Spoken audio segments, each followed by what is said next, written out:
RCB का stars पर कम, performers पर है फोकस ज्यादा, इसलिए कर सकती है इस साला कप नाम दे। जी हां, आपने बिल्कुल सही सुना। इस बार आईपीएल ऑक्शन में आरसीबी की बदली हुई रणनीति से हक्की बक्की रह गई बाकी आईपीएल टीमें, और उनके रणनीति में ना बहुत भयंकर चेंज आया था। क्यों मैं ऐसा बोल रहा हूं? हर बार आप देखते होंगे आरसीबी खूब पैसे लुटाती थी एक दो प्लेयरों पे, और जिसके बाद टीम नहीं बन पाती थी अच्छी। लेकिन इस बार स्ट्रेटेजिकली आरसीबी मूव की है और टीम उनकी ज्यादा बैलेंस दिखाई दे रही है। नमस्कार दोस्तों, मैं हूं आपका फेवरेट सिद्धांत त्रिपाठी, और इस वीडियो में हम बात करने वाले हैं आरसीबी का अभी तक का जो ऑक्शन स्ट्रेटजी रहा था, और सबसे बड़ी बात कि वो हर साल के स्ट्रेटजी से ना काफी हटकर था, और इस बार टीम काफी वेल बैलेंस दिखाई दे रही है। क्यों दिखाई दे रही है वो भी हम देखेंगे। तो स्टार्ट करते हैं वीडियो, लेकिन उससे पहले क्या करना है, वीडियो कर देना है जल्दी से लाइक और शेयर। आप लोग का प्यार और समर्थन मिलता रहता है तो काफी अच्छा लगता है। उसके अलावा जो भी नए यूजर हैं क्या करेंगे, चैनल को सब्सक्राइब करके बेल का आइकन प्रेस कर देंगे। फेसबुक पेज पे है तो पेज को लाइक कीजिए, शेयर कीजिए, फॉलो कीजिए, ठीक है। तो आइए देखते हैं आरसीबी हर बार की तरह इस बार कैसे अलग दिखी ऑक्शन में, और कहां पे उनका फोकस ज्यादा था। तो वो देखेंगे। सबसे पहले जब आईपीएल रिटेंशन का मैंने वीडियो बनाया था तो मैंने आपको एक बात बताया था कि इस बार की आरसीबी बदली हुई दिखाई दे रही है। हर बार आरसीबी क्या करती थी ना, अपने बड़े प्लेयर्स को भले ही वो परफॉर्म ना कर रहे हो, रिटेन कर लेती थी जब भी रिटेंशन का मौका मिलता था, और उसके बाद बजट बचता था इनके पास कम, और फिर हो जाता था बेड़ा गर्क, क्योंकि बाकी टीम बनी नहीं पाती थी। और सबसे बड़ी बात, इनकी गेंदबाजी कभी वेल सेटल्ड रही ही नहीं है, और जिसके कारण कई बार ये खिताब के नजदीक पहुंचे लेकिन जीत नहीं पाए। मतलब हाथ को लगा मगर मुंह ना आया वाला बात हो गई थी।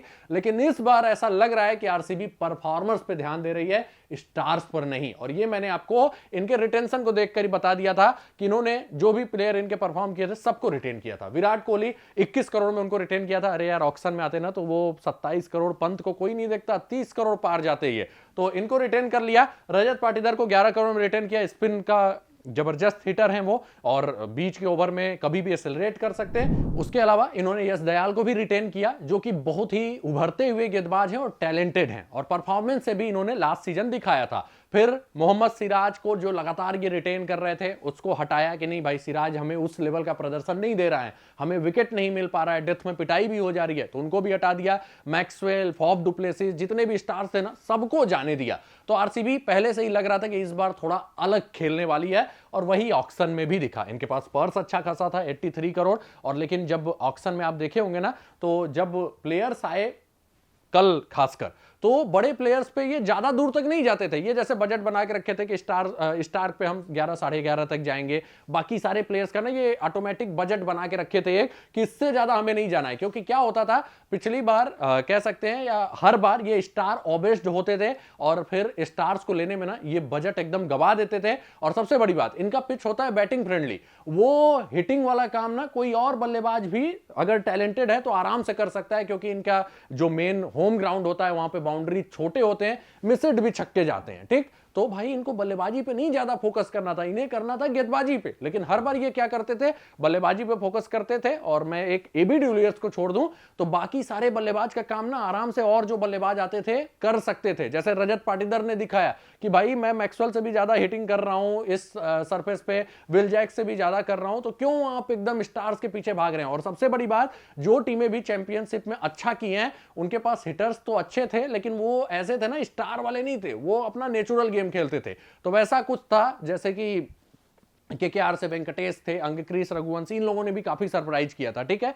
तो वैसा कुछ कल्चर ये बनाना चाहते थे, और वही किया इस बार। इन्होंने बोला कि भाई अगर हमें 10 से 15 करोड़ में कोई अच्छा खिलाड़ी मिल जा रहा है तो हम जाएंगे, लेकिन उसके ऊपर नहीं जाएंगे। नहीं तो हर बार ये एक दो खिलाड़ी पे भयंकर बजट खर्चा कर देते थे और दिक्कत हो जाती थी। तो इस बार देखिए जो प्लेयर्स इन्होंने लिया, विराट कोहली पहले से रिटेन है, पाटीदार पहले से रिटेन है।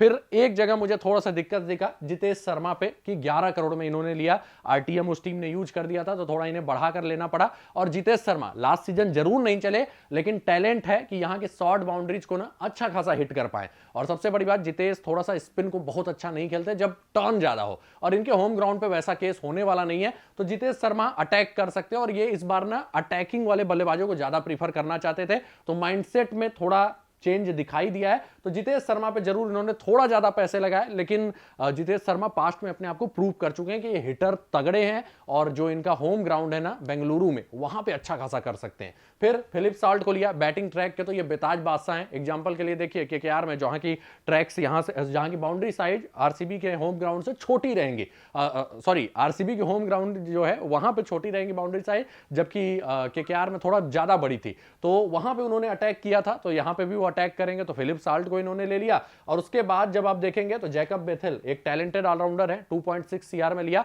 और अभी इन्होंने इंग्लैंड के खिलाफ, सॉरी इंग्लैंड की तरफ से वेस्टइंडीज के खिलाफ 2 मैच विनिंग नॉक खेला था, तो उसमें अपना टैलेंट दिखाया। आर सेफर्ट को ले लिया जो कि कभी भी हिटिंग कर सकते हैं और बहुत तगड़े हिटर हैं। पिछले सीजन तो मुंबई की तरफ से एक बहुत ही लाजवाब हिटिंग वाली पारी खेला था, अभी इंग्लैंड के खिलाफ भी 1-2 मैचों में जबरदस्त हिटिंग किया है और विकेट टेकिंग नेचर के गेंदबाज हैं। तो डुअल रोल हो गया। लियाम लिविंगस्टन ये बैटिंग ट्रैक के बेताज बादशाह हैं, प्लस बॉलिंग की जरूरत हुई तो कर लेंगे। और सबसे बड़ी बात, मैक्सवेल और जैक्स का फॉर्म अच्छा नहीं था, तो इन्होंने एक इनफॉर्म बल्लेबाज को लिया और लिविंगस्टन इस समय कह सकते हैं कैरियर के सबसे बेहतरीन फॉर्म में चल रहे हैं। तो उन पे उन्होंने थोड़ा सा पैसे तो लुटाए 8.75 सीआर, लेकिन एक अच्छे टैलेंटेड ऑलराउंडर मिल गए इनको। उसके बाद कृणाल पांड्या जो थोड़ा अपने इकोनॉमिकल बॉलिंग के लिए जाने जाते हैं, उनको भी ले लिया कि भाई आप आर्म बॉल्स का फेंकिए, बीच में सिम अप डिलीवरीज कीजिए, थोड़ा वेरिएशन दिखाइए, क्योंकि यहाँ पे देखा गया है कि या तो एकदम भयंकर रेस्ट स्पिनर हो अच्छा, जैसे चहल हो, हसरंगा, वो सक्सेसफुल होते हैं, नहीं तो फिर आपको रन बचाना पड़ेगा। तो कृणाल पांड्या की तरफ से गए। उसके अलावा टीम डेविड ये थोड़ा फॉर्म में नहीं है, तो मुझे थोड़ा सा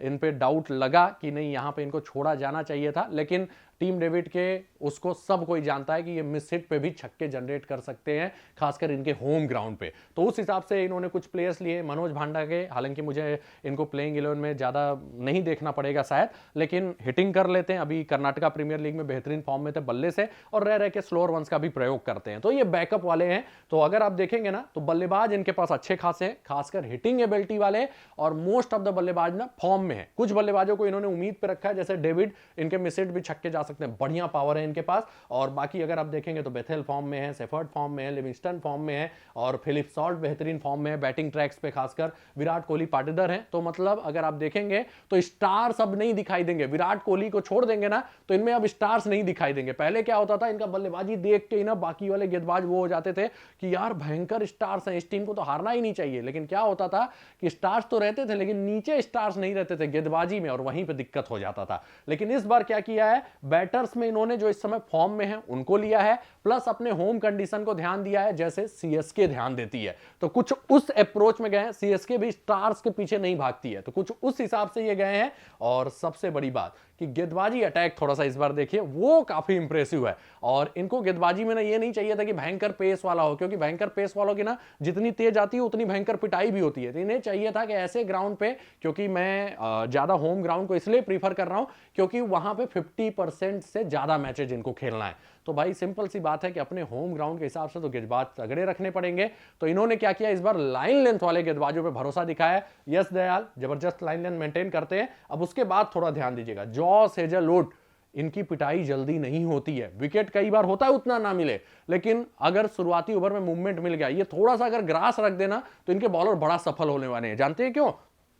जॉस हेजलवुड, भुवी, वर्ल्ड के 2 बेस्ट स्विंग गेंदबाज इनके टीम में हैं, तो ये दोनों शुरुआत में ही कत्लेआम मचा देंगे, टॉप ऑर्डर को साफ कर देंगे अगर थोड़ा सा ग्रास रख दें। और सबसे बड़ी बात, इनके पास प्लस पॉइंट क्या होगा, इनके पास विराट कोहली होंगे जो मूविंग ट्रैक पे जल्दी विकेट उतना नहीं देते हैं, तो वो आराम से एक्सेलरेट कर सकते हैं बाद में। तो ऐसा स्ट्रेटजी भी टीम लगा सकती है, मैं इसके बॉलिंग को देख के बता रहा हूं। लेकिन फिलहाल अगर आप देखेंगे तो लाइन लेंथ वाले 2 ऐसे गेंदबाज हैं जो कि बेहतरीन फॉर्म में है। हेजलवुड थोड़ा सा इधर विकेट नहीं लिए लेकिन इकोनॉमिकल हमेशा रहते हैं, और जब ये सीएसके में थे, लास्ट सीजन तो अवेलेबल ही नहीं थे 50% टाइम, इसीलिए किसी ने नहीं खरीदा। लेकिन उससे पहले आपने देखा होगा सीएसके से इनका बहुत ही लाजवाब प्रदर्शन था, और वाकई में एक बहुत ही टैलेंटेड गेंदबाज है जो कि मूवमेंट भी कराते हैं, कटर्स का इस्तेमाल करते हैं। फिर आपके पास भुवी आते हैं जो यूपी टी20 में ना अलग ही लय में दिखाई दे रहे थे, 4 ओवर में 4 रन, 3 ओवर में 3 रन, ऐसा भी स्पेल आया था यूपी टी20 में। तो भुवी इस समय बेहतरीन फॉर्म में आ चुके हैं, यॉर्कर्स स्पेशलिस्ट है, शुरुआती ओवर में मूवमेंट मिला तो भाई कोई जल्दी इनके अगेंस्ट टिक ही नहीं सकता। तो गेंदबाजी अटैक में दम है, और फिर बैकअप के लिए इनके पास तुषारा है जो थोड़ा स्लिंगी एक्शन भी देते हैं और इकोनॉमिकल ये भी रहते हैं, इनकी भी पिटाई उतनी संभव नहीं हो पाती है। और फिर यश दयाल हैं जो कि मोस्ट ऑफ द मैचेस खेलेंगे, और जब इन्हें पेस की जरूरत पड़ेगी तो राशिक दर सलाम भी हैं। तो कुल मिला के पेस अटैक इनका बहुत ही अच्छा इस बार दिखाई दे रहा है। हाँ, एक डिपार्टमेंट है जिसमें मुझे कमी नजर आ रही है, और मैं उम्मीद करूंगा आगे जो 4-5 करोड़ बचे उसमें थोड़ा अच्छे उसको ले लें, लेकिन थोड़ा सा लग रहा है कि उस डिपार्टमेंट में ये कमजोर रहेंगे, वो है स्पिन अटैक। क्या है कि भाई इनके पास स्पिनर में ना मिला जुला के कृणाल पांड्या हैं, और थोड़ा बहुत बॉलिंग करेंगे लियाम लिविंगस्टन। तो ये शायद ना ये देख रहे हैं कि हमारे यहाँ टर्न ज़्यादा नहीं होगा, तो हम थोड़ा इकोनॉमिकल बॉलिंग करवाएं कृणाल पांड्या से कि भाई आप थोड़ा डार्ट फेंको, आर्म बॉल फेंको और उससे बल्लेबाजों को थोड़ा परेशान करो, और साथ ही साथ लिविंगस्टन को भी बैकअप में ला देंगे। तो वैसा कुछ कर सकते हैं। और फिर क्या है कि इनके पास एक ऑप्शन रहेगा कि क्या कर सकते हैं, सब्स्टिट्यूट में एक एक्स्ट्रा गेंदबाज ला सकते हैं। तो वहां पे आप शायद सुयश शर्मा को देखेंगे जो कि थोड़ा तेज बॉलें फेंकते हैं, इनकी बॉलें स्पिन भी करती हैं, गुगली भी है इनके पास। और फर्स्ट सीजन जो अपना खेला था उसमें सरप्राइज किया था, लास्ट सीजन तो परफॉर्मेंस थोड़ा डाउन रहा था तो उतना इंप्रेस नहीं कर पाए, लेकिन एक मिस्ट्रीनेस अपने साथ लाते हैं। ठीक, तो स्पिन अटैक थोड़ा कमजोर दिखाई दे रहा है, लेकिन बल्लेबाजों में फॉर्म वाले बल्लेबाज ज्यादा हैं और इनके होम ग्राउंड के हिसाब से अच्छे बल्लेबाज हैं। और दूसरा जो इंपॉर्टेंट पॉइंट है, पेस अटैक इनका पहली बार काफी मजबूत दिखाई दे रहा है, और उसमें इकोनॉमिकल गेंदबाज ज्यादा है, मतलब रन कम बनेंगे, और रन कम बनेंगे इनके खिलाफ ना तो इनकी टीम मैचेज भी जीतेगी। और गलती से मूवमेंट वाला ट्रैक मिल गया तो भुवी, हेजलवुड, यश दयाल सब आपको इंप्रेस करते हुए दिखाई देंगे, तो वहां पे भी इनका पलड़ा भारी हो जाता है। तो इसीलिए मैं बोल रहा हूं कि इस बार स्टार्स पे फोकस नहीं किया। आप देखेंगे जॉस हेजलवुड भी बहुत नामी गेंदबाज नहीं है कि एकदम स्टार हो, भुवी भी अब उतने बड़े स्टार नहीं है, मतलब वो जो स्टार वाला फैक्टर था ना वो खत्म हो चुका है। ये सीएसके के स्टाइल में गए हैं और वहां से एक अच्छी टीम बना के लाए हैं। बस एक जगह मुझे दिक्कत लग रहा है, वो है स्पिन डिपार्टमेंट, और मैं उम्मीद करूंगा कि वहां पे काम चलाऊ तरीके से ये निकाल लेंगे कुछ ना कुछ जरिया। ठीक है, तो इस बार आरसीबी ज्यादा सेटल नजर आ रही है, अच्छी नजर आ रही है। बस एक जगह मुझे और जानते हैं क्या कमी दिखाई दी, आरसीबी चाहती ना तो जैसे दिल्ली के मालिक हैं वो सबका बोली खराब कर देते थे, वैसा ही ये कर सकते थे। जैसे विल जैक्स पे आरटीएम एक बार लगा देते, यार कम पैसे पे दूसरे टीम को लेना ही था तो वो क्या करते, थोड़ा प्राइस बढ़ा देते तो उनका घाटा हो जाता थोड़ा पर्स का। मैक्सवेल पे आरटीएम लगा देते, तो ऐसा कुछ करते ना तो हो सकता था। डुप्लेसिस पे आरटीएम लगा देते, लेकिन ये डर में थे कि हमें उन्हें नहीं लेना था और इसीलिए शायद आरटीएम नहीं लगाया। लेकिन अगर आरटीएम लगाते ना तो बाकी टीमों की रणनीति खराब होती, जैसे वो दिल्ली के मालिक करते हैं ना, वो बड़ा अंदाज पसंद आता है। तो वही आरसीबी एक वहां मात खाई है, एक स्पिन डिपार्टमेंट में, नहीं तो आरसीबी इस बार अच्छी दिखाई दे रही है। ठीक है, तो जो स्टार्स से इन्होंने फोकस हटाया है, मुझे लगता है कि सीएसके स्टाइल को थोड़ा इन्होंने कॉपी किया है और रिजल्ट अच्छा मिलना चाहिए। और मैं उम्मीद करूंगा कि इस साला कप नामदे हो ही जाए यार। हम लोग भी काफी देर से इंतजार कर रहे हैं, आप भी इंतजार कर रहे हैं। अगर इंतजार कर रहे हैं तो लाइक जरूर करिएगा, और अगर आप उम्मीद करते हैं आरसीबी ट्रॉफी जीतेगी तो लाइक और शेयर कर दीजिएगा। मिलेंगे अगले वीडियो में कुछ नए अपडेट्स के साथ। धन्यवाद, जय हिंद, जय भारत।